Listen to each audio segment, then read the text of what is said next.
Good evening. This is the evening news on Remo TV. I am Oluduro Jeremiah. On the national news, the Senate on Monday asked governors across the 36 states of Nigeria to save the nation's democracy from collapse by granting full independence to the judicial arm of the government.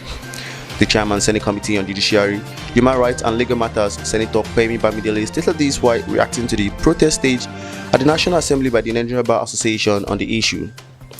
The President Major General Muhammadu Buhari had last year signed into law the Executive Order No. 10 of 2020, cited as the implementation of financial autonomy for state legislature and judiciary order 2020. The order granted powers to the Accountant General of the Federation to deduct from the allocations due to a state from the Federation account any sums appropriated for the legislature or judiciary of that state which the state fails to release to its legislature or judiciary as the case may be, and to pay the funds directly to the state legislature or judiciary concerned. Still on national news, the federal government today enjoined prominent citizens in the country to revamp the quality of education in tertiary institutions, insisting that the drive to revamp the quality output of higher education in Nigeria rests on their shoulders. The government also tasked governing councils of higher institutions to enlist the support of philanthropic organizations and individuals for additional funding of their institution, saying council can also employ other sources of revenue through endowments. On international news, businesses in Minneapolis have hunkered down ahead of the verdict in the trial of Derek Chauvin, the former police officer on trial for the killing of George Floyd.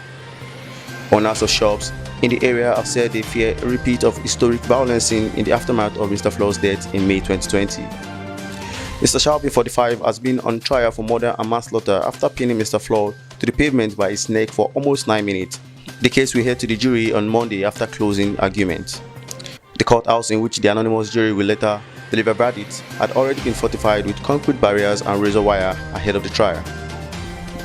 On sport news, José Mourinho has been sacked as Tottenham coach after 17 months in charge of the London club.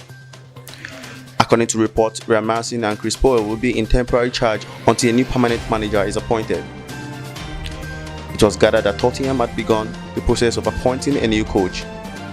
Mourinho was sacked less than a week to the Carabao Cup final between Tottenham and Manchester City on Sunday. He replaced Mauricio Pochettino in the club in November 2019, signing a deal expected to end in 2023.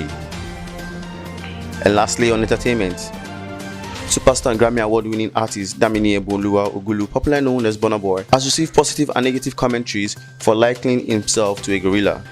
The African giant in his tweet on Sunday explained that people should not consider the beating of his chest as a show of pride, but rather should see that he is a gorilla and that's why he does it.